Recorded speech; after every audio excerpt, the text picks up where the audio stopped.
मामाच्या गावाला जाऊया हा चित्रपट लवकरच प्रेक्षकांच्या भेटीला येणार आहे आणि या चित्रपटातील काही प्रमुख कलाकार आज माझ्या बरोबर आहेत.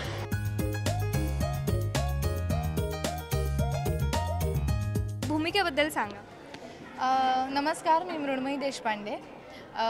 या चित्रपटामध्ये तेजस्विनी दुकले नावाच्या एका 1ली ते 4थीच्या प्राथमिक विद्यालयामध्ये शिकवणाऱ्या मुलीची भूमिका मी केलेली आहे. अत्यंत बडबडी, अत्यंत मनातील ते फटकन बोलून टाकणारी पण तरी खूप प्रेमळ अशी ती मुलगी आहे. आणि मला फार मजा आली आहे कॅरेक्टर प्ले करताना. ज्या पद्धतीने समीरने ते लिहिलं आहे, ज्या पद्धतीने त्या कॅरेक्टरचा ग्राफ जातो, खूप बरं वाटलं मला. तुझी भूमिका काय सांगते? नक्कीच काहीतरी घेऊन येतोय हा चांगलं. नाही, आम्ही सगळेच खूप चांगलं घेऊन आलो. तो म्हणजे अख्खा आमचा चित्रपट पंकज छल्लानी फिल्म्स निर्मित मामाच्या गावाला जाऊया. माझा जो रोल आहे त्या कॅरेक्टरचं नाव आहे नंदन देवकर. गावाकडचा आहे, थोडा रांगडा आहे, पण हिरो आहे. त्यामुळे अशा वेगळ्या प्रकारच्या हिरोची भूमिका साकारायला मला जाम मजा आली, कारण आधी केलेल्या हिरोजपेक्षा तो वेगळा होता आणि समीरने त्याला खूप चांगल्या पद्धतीने लिहिलं आहे, खूप चांगल्या पद्धतीनं मांडलं आहे दिग्दर्शक म्हणून. आणि मला खात्री आहे की या सगळ्या 4 जणांबरोबर माझ्या व्यतिरिक्त आम्ही सगळे जी काही गंमत करणार आहोत ती तुम्हाला नक्की आवडेल. ॲक्च्युली आज खरं तर प्रमोशनल सॉन्ग लॉन्च झालेलं आहे. त्याचा फर्स्ट लुक आम्ही पाहिला. खरंच अगदी मस्त वाटला मला. म्हणजे ती छोटी मुलं आणि तुम्ही दोघं धम्माल केली आहे. खरं तर ऑन लोकेशनवरच्या गप्पा मी यांच्याकडनं विचारणार आहे, पण आजचं ह्या म्युझिक लॉन्चबद्दल तुम्ही जरा काही सांगा. प्रशांत पिल्लई हे दक्षिणेमध्ये प्रचंड प्रसिद्ध असलेले संगीत दिग्दर्शक. त्यांनी पहिल्यांदा मराठी चित्रपटाला संगीत दिलं आहे. अरुण कामतसारखे अनेक हिंदी चित्रपटांसाठी गाणी गायलेली काही खूप चांगले सिंगर आम्हाला लाभलेत या चित्रपटाच्या निमित्तानं. आणि बॅकग्राऊंड स्कोरसुद्धा प्रशांत पिल्लई यांनीच केलेला आहे. त्यामुळे मला आणि आम्हाला सगळ्या टीमलाच फार आनंद आहे की इतकं चांगलं संगीत या चित्रपटाचं झालं आहे की तो एक वेगळा USP म्हणता येईल चित्रपटाचा, की बॅकग्राऊंड म्युझिक ऐकायला, अनुभवायला किंवा या चित्रपटाची गाणी अनुभवायला कदाचित तुम्हाला परत एकदा जावंसं वाटेल चित्रपटगृहामध्ये. त्यामुळे आज या संगीत रिलीजच्या निमित्तानं, म्युझिक रिलीजच्या निमित्तानं, संगीत अनावरणाच्या निमित्तानं ही गाणी सगळी प्रेक्षकांपर्यंत पोहोचत आहेत, त्याचा मला आनंद आहे. खरं, पण मला इथे एक महत्त्वाचा प्रश्न विचारू इच्छिते मी.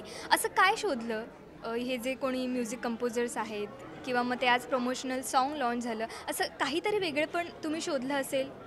काय सांगणार गाण्यामध्ये? येस, गाण्यामध्ये आम्हाला शोधायची गरज पडली नाही, कारण त्यांनी मुळातच एवढं वेगळेपण गाण्यांमधून दिलं होतं की तुम्हाला गाणी ऐकताना कळेल की आत्ता ज्या प्रकारची गाणी आपण ऐकतोय ती सगळी सुंदरच आहेत, पण त्यापेक्षा एक वेगळा साऊंड फार महत्त्वाचा असतो कुठल्याही प्रकारच्या संगीतामध्ये.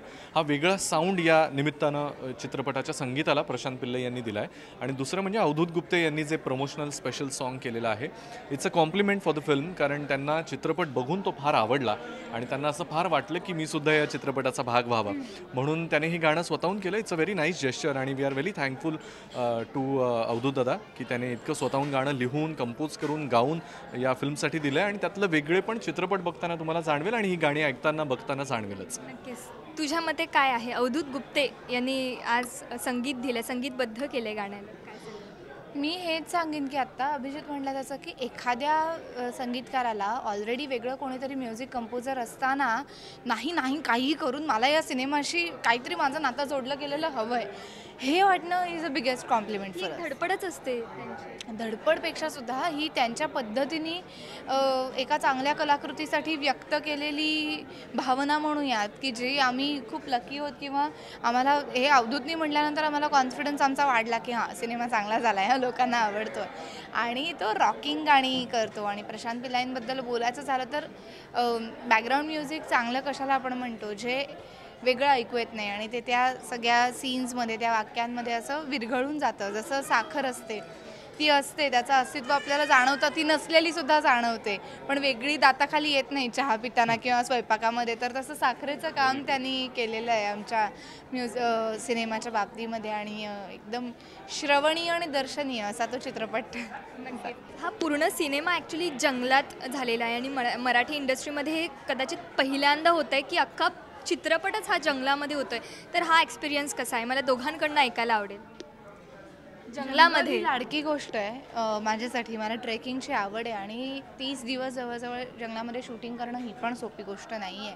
त्यातल्या सगळ्या नैसर्गिक प्रवृत्तींबरोबर त्या जंगलाच्या तुम्हाला माणूस म्हणून जुळवून घ्यावं लागतं आणि अनेक अडचणी होत्या. दररोज 3 वाजता पाऊस पडायचा, आम्हाला 2ला कंपल्सरी पॅकअप करायला लागायचं. इथून ते अगदी आम्हाला पुरसं दिसलं, एकाला गोम चावली किंवा करवंदांचा एक सीन होता. तर आमच्या काही लाईट दादांनी इतकी करवंद खाल्ली की त्यांना बाहेर ॲडमिट करायची वेळ आमच्या युनिटवरती आली होती. रोज असे बारीक बारीक अनुभव असायचे, कोणाला मुंगीत चावली आहे, कोणाला विंचू दिसलाय किंवा गाडीच्या समोरून एखादा ससाच पळत गेला. त्यामुळे फार छान वाटत होतं आणि ते दिवस इतके चांगले गेले आमचे की त्या शूटवरून परत जेव्हा मुंबई पुण्यासारख्या शहरांमध्ये आम्ही आलो तर पहिले 2 दिवस त्या गजबजाटामध्ये आम्हाला राहावेना की त्या निसर्गाबरोबर आम्हाला इतकी खरं मजा आली होती किंवा खरं ते जगणं आम्ही अनुभवलं होतं की हे जरा अवघड जायला लागलं. मग आता अजूनही असं वाटतं की चला आता झालं ना, आता परत एकदा जाऊ तिथे आणि 4 दिवस शांत राहून येऊ. नंतरचा प्लॅन ठरलाय आमचा. एकदा रिलीज वगैरे झालं, सगळं मार्गी लागलं की जंगलात अगदी शांतता. ओके, बरं, या मुलांबद्दल ॲक्च्युली मला विचारायचं. खरं तर या मुलांशी मी बोलले मगाशी, इंटरव्ह्यूही त्यांनी खूप छान प्रकारे दिला आहे मला. तर या मुलांविषयी काय सांगणार? ती सगळी महर्षी लोक आहेत. सप्तताऱ्यांमधले 3 तारे तुटून खाली आलेले आहेत आणि त्यांनी आमच्याबरोबर काम करायचं औदार्य दाखवलं. त्याबद्दल आम्ही खूप आभारी आहोत त्या तिन्ही ज्येष्ठ लोकांचे, श्रेष्ठ लोकांचे. वयवर्ष शुभंकर 101, आर्या 71 आणि साहिलची 61 आम्ही आत्ता साजरी केलेली आहे. आणि आता लवकरच सहस्रचंद्र दर्शनाचे कार्यक्रम वगैरे त्यांचे आम्ही करू. आणि कमाल बोर आहेत, ती फॅन्टॅस्टिक आहेत. अशी एक गोष्ट माहिती नाही आहे त्यांना, नाही आहे त्यांच्या डिक्शनरीमध्ये, नाही माहिती नाही, हा शब्दच माहिती नाही आहे. गुगल आणि आयपॅड आणि कम्प्लीट फ्रिकआउट करणारी मुलं आहेत आणि तितक्याच सिन्सिअरली त्यांनी काम केलं आहे, तितक्याच इनोसंटली त्यांनी काम केलेलं आहे. नाही, अत्यंत मच्युअर्ड तिघही आहेत आणि आपल्याला असं उगीच एक गैरसमज असतो की लहान मुलं म्हणजे मग अरे बापरे ते त्रास देतील, त्यांची काळजी घ्यावी लागेल. पण त्याच्या अत्यंत उलट त्यांचं वागणं आहे आणि मला असं वाटतं की आत्ताच्या लहान पिढीचं ते प्रतिनिधित्वच करत आहेत. स्पेशल गाणं होऊन जाऊ दे. कुणीतरी इकडे कुणीतरी तिकडे, कुणी दडूनी बसलेले, कुणीतरी असुनी नसलेले आणि कुणी असुनी असलेले.